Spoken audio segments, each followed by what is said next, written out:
बर्फीला रेगिस्तान, बहादुर जवान। -50 डिग्री सेल्सियस में पहरेदारी का सच। सोशल मीडिया पर इन दिनों यह तस्वीर जबरदस्त सुर्खियां बटोर रही है। इस तस्वीर के जरिए सियाचिन में तैनात भारतीय जवानों की बहादुरी, वतन परस्ती और हौसले को सैल्यूट किया जा रहा है। वायरल हो रही इस तस्वीर पर जब हमारी नजर पड़ी तो हमने इसकी तफ्तीश शुरू की। सोशल मीडिया में इन दिनों एक सेना की तस्वीर तेजी से वायरल हो रही है, जिसमें ये दिखाया जा रहा है कि खुले आसमान के नीचे सियाचिन में तैनात जवान ड्यूटी दे रहे हैं और तापमान -50 डिग्री सेंटीग्रेड है। आखिर क्या है इस वायरल हो रही तस्वीर की सच्चाई? आज हम इसकी तहकीकात करेंगे। वायरल हो रही तस्वीर में 2 जवान दिख रहे हैं। पहली तस्वीर में एक जवान हथियार लिए बैठा है, उसका सिर झुका है, हाथों के बीच इंसास राइफल दिख रही है। जवान पूरी तरह से बर्फ से ढका है। वहीं दूसरी तस्वीर के जरिए दावा किया जा रहा है कि सियाचिन में खुले आसमान के नीचे सोते हैं जवान। बर्फ के बीच एक जवान को सोते दिखाया जा रहा है। इस तस्वीर के ऊपर लिखा है सियाचिन ग्लेशियर पर तैनात भारतीय जवानों का नाइट स्टे। तस्वीर के नीचे लिखा है भारतीय जवानों को सैल्यूट और सम्मान। तस्वीर में सबसे नीचे लिखा है इस तस्वीर को शेयर कर गर्व महसूस कीजिए। वायरल हो रही तस्वीर कई बुनियादी सवाल उठाती है। मसलन वायरल तस्वीर की हकीकत क्या है? क्या सियाचिन में जवानों को कोई खास सुविधाएं हासिल नहीं होती? क्या दुनिया के सबसे ऊंचे रण क्षेत्र में जवानों को खुले आसमान के नीचे रात गुजारनी पड़ती है? -50 डिग्री सेल्सियस पर जवानों के खुले में सोने का सच आखिर क्या है? इन सवालों को सामने रखकर हमने अपनी पड़ताल शुरू की। सबसे पहले हमारा फोकस सियाचिन पर हुआ। संगमरमर सी सफेद ऊंची ऊंची पहाड़ियों से घिरी ये बर्फीली वादी हिंदुस्तान का वो हिस्सा है जिसे सियाचिन कहते हैं। भारत पाक नियंत्रण रेखा के पास हिमालय के पूर्वी काराकोरम रेंज पर फैला सियाचिन ग्लेशियर दुनिया का सबसे बड़ा ग्लेशियर है। दुनिया के सबसे ऊंचे रण क्षेत्र सियाचिन में दुश्मन की गोली से ज्यादा बेरहम मौसम है। यहाँ हर वक्त जवानों के सिर पर मौत का साया मंडराता रहता है। सियाचिन ऐसा बर्फीला रेगिस्तान है जहां सिर्फ बर्फ ही बर्फ है। अक्सर यहाँ सांस लेने के लिए जरूरी ऑक्सीजन की कमी हो जाती है। फिर भी जवान मोर्चे पर डटे रहते हैं। कुदरत के इस कठिन इलाके सियाचिन में वतन परस्त जवान तमाम दुश्वारियों के बावजूद दुश्मन की हर हरकत पर निगाह रखते हैं। सियाचिन में रहना किसी के लिए भी आसान काम नहीं है। अक्सर यहाँ दिन में भी तापमान 0 से 40 डिग्री नीचे और रात में -70 डिग्री तक चला जाता है। ट्रेनिंग के बावजूद जवानों को कुदरती मुश्किलों का सामना करना पड़ता है। जवानों के लिए साजो सामान को ले जाना भी एक कठिन चुनौती होती है।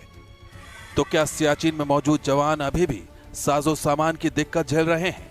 क्या जवानों को रात में सोने के लिए टेंट भी मुहैया नहीं है? दुनिया का सबसे अच्छे से अच्छा आर्कटिक ग्रेड का जो इक्विपमेंट है, माउंटेनियरिंग ग्रेड का जो इक्विपमेंट है, एक्सट्रीम कोल्ड क्लोथिंग जो है, कॉफ्लाज बूट्स और बड़े हाई क्वालिटी के आपके वो जो हैं क्लोथिंग, एक्सट्रीम कोल्ड क्लोथिंग, बड़ी हाई क्वालिटी की लेयर्ड क्लोथिंग, और हमारे जो टेंट्स है, स्नो टेंट्स, हमारे जो स्लीपिंग बैग्स हैं डाउन वाले, बहुत ही बिल्कुल एवरेस्ट पे भी जो काम कर सकें वो वाले वहाँ पे है।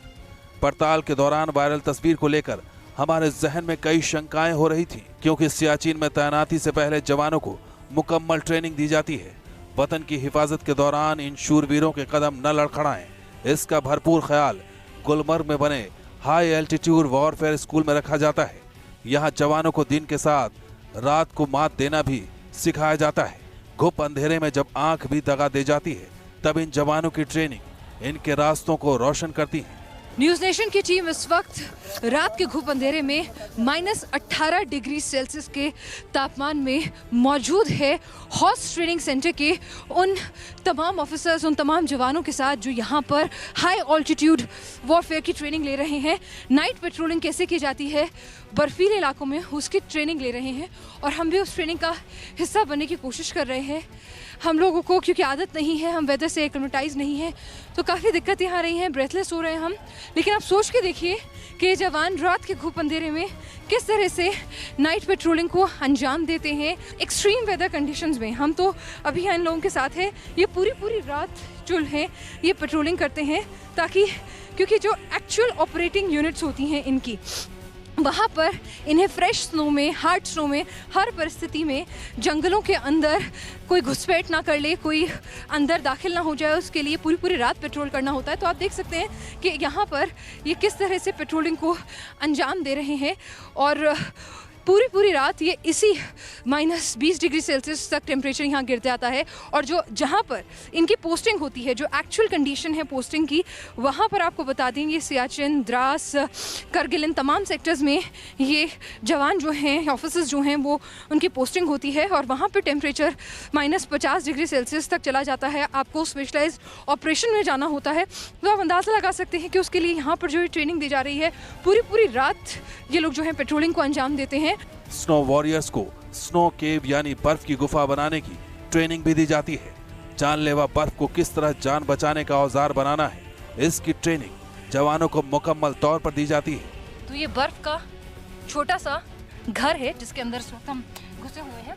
ये यहाँ पर स्नो वॉरियर्स द्वारा बनाई गई स्नो केव में आ गए हैं और यकीन मानिए बाहर मुझे बहुत ज़्यादा ठंड लग रही थी क्योंकि -10 डिग्री सेल्सियस टेम्परेचर है अभी बाहर का, और इस स्नो केव के अंदर आके मुझे गर्माहट महसूस हो रही है। और आपका नाम सर? मेरा नाम लेफ्टिनेंट रंजित है, मैं कोर्स इधर का ट्रेनिंग कर रहा हूँ। तो ये कैसे तैयार की है? वाकई में गर्म है और किस तरह से तैयार की है? ये सॉफ्ट स्नो को बीट करके पहले से गड्ढा खोदते हैं, उसके बाद सॉफ्ट स्नो को बीट करके केव जैसे बनाया जाता है। इसमें 4 से 6 लोग रहते हैं। इसमें 4 से 6 लोग इसके अंदर। और क्या इसमें भी मतलब अगर आप लाइट जलाएंगे तो गर्मी बहुत ज़्यादा आ जाएगी? इसमें कैंडल नहीं जलाना, कुछ भी नहीं जलाना चाहिए, इसमें पिघलने शुरू हो जाता है, इसलिए कुछ भी नहीं जलाना चाहिए इसमें। हमारी पड़ताल जैसे जैसे आगे बढ़ती जा रही थी, साफ होता जा रहा था कि सियाचिन में तैनाती से पहले जवानों को बर्फ से 2-2 हाथ करने की फुल प्रूफ ट्रेनिंग दी जाती है। फिर वायरल हो रहे मैसेज की आखिर हकीकत क्या है? इस तस्वीर का सच सेना का कोई ऐसा जवान या अफसर ही दे सकता था जो सियाचिन या फिर सियाचिन जैसे हालात वाले मोर्चे पर तैनात हो चुका हो। लिहाजा न्यूज नेशन की टीम ने सेना के पूर्व अफसरों से संपर्क करने की कोशिश की। ये फोटो सही नहीं हो सकती। आज के दिन जो सेना में सुविधाएं हैं, जो इक्विपमेंट, जो दुनिया में सबसे अच्छा इक्विपमेंट हमने सियाचिन के ट्रूप्स को दे रखा है, हथियार और हैबिटाट, रहने की जगह, वो बिल्कुल एयर कंडीशन है, सेंट्रली हीटेड है, पहले कुछ नहीं था ऐसा। तो ये वायरल जो फ़ोटो हुई है ये गलत फ़ोटो है। वहाँ जवान खुले में तो रह ही नहीं सकता, फ्रीज हो जाएगा। और जितनी भी सेना की आज के दिन प्राथमिकता है वो सियाचिन में जाती है। तो ये तो प्रोपेगेंडा के लिए कुछ तो पाकिस्तान की तरफ से ऐसी फ़ोटो भेज दी जाती हैं लोगों को डीमोरलाइज करने के लिए, लेकिन जवान तकरीबन बहुत सारे वहाँ रोटेशन होती है 6 महीने में, रह चुके हैं, उनको सच्चाई पता है। एक्सपर्ट्स ने वायरल तस्वीर और इसमें किए जा रहे दावे को सिरे से नकार दिया। उन्होंने साफ कर दिया कि तस्वीर के जरिए सियाचिन में तैनात जवानों के बारे में किया जा रहा दावा सरासर गलत है। वायरल हो रही इस पिक पर जब हमने एक्सपर्ट से बातचीत की तो उनका साफ तौर पर यह कहना था कि सियाचिन में सेना को बेस्ट फैसिलिटी दी जाती है, यानी कि ये जो पिक है वो हमारी तफ्तीश में झूठी साबित हुई है। वीडियो जर्नलिस्ट सत्या राउत्रे के साथ अभिषेक पांडे, न्यूज नेशन। क्या एक आलू से 40 दिन तक बल्ब जलाया जा सकता है? क्या आलू से इलेक्ट्रिक फैन चलाना मुमकिन है? सोशल मीडिया पर 4 मिनट के एक वीडियो में कुछ ऐसा ही दावा किया जा रहा है। क्या है इस दावे की हकीकत? आइए करते हैं इसकी पड़ताल।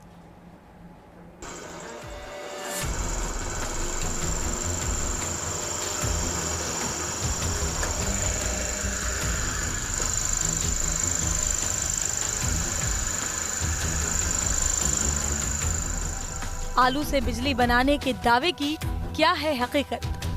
एक आलू जलाएगा 40 दिन तक बल्ब। 4 मिनट के इस वीडियो में किया जा रहा दावा हैरत अंगेज है।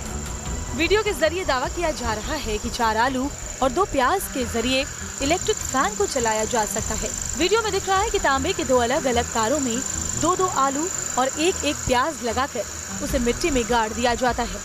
इसके बाद इसमें पंखे से जुड़ा तार लगाने पर पंखा चलने लगता है।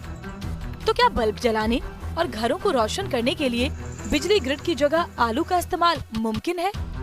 वीडियो के जरिए दावा किया जा रहा है कि आलू आने वाले कल का पावर हाउस है। इसकी मदद से बिजली बनाई जा सकती है, रोशनी पैदा की जा सकती है। दावा तो यहाँ तक किया जा रहा है कि एक आलू 40 दिन तक बल्ब जला सकता है। इसमें सस्ती धातु की प्लेट्स, तारों और LED बल्ब का इस्तेमाल किया गया है। दावा किया जा रहा है कि ये तकनीक दुनिया भर के छोटे कस्बों और गाँव को रोशन कर देगी। वायरल हो रहा ये वीडियो जब हमारे पास पहुंचा तो हमने इसका सच तलाशने की शुरुआत की। जी हाँ, इस वीडियो में दिखाया जा रहा है कि किस तरीके से आलू से पंखा चलाया जा रहा है। तो आज हम इसकी पड़ताल करेंगे और अपने एक्सपर्ट से जानेंगे कि एक आलू किस तरीके से बिजली को पैदा करता है। वायरल वीडियो की तफ्तीश की शुरुआत में हमने इंटरनेट खंगालना शुरू किया। इंटरनेट पर आलू से बिजली बनाने के कई वीडियो मिले।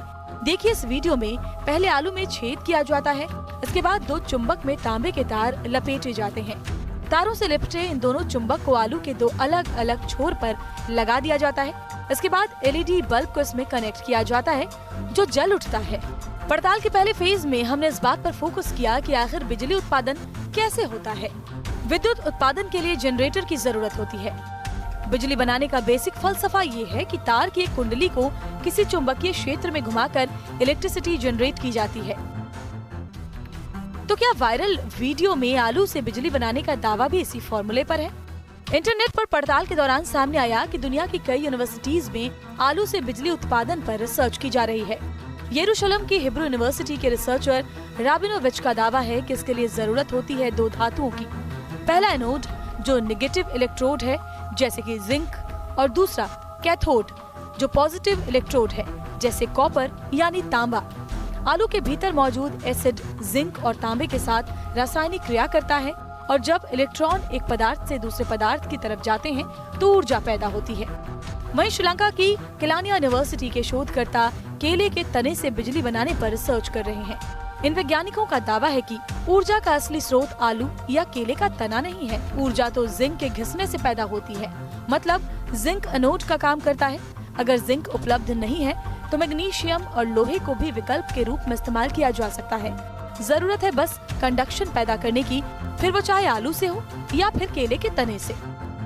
और आलू में इलेक्ट्रोलाइट्स होते हैं और वो जो इलेक्ट्रोलाइट्स वो होते हैं जो पोलर सॉल्वेंट, जैसे पानी को हम पोलर सॉल्वेंट कहते हैं।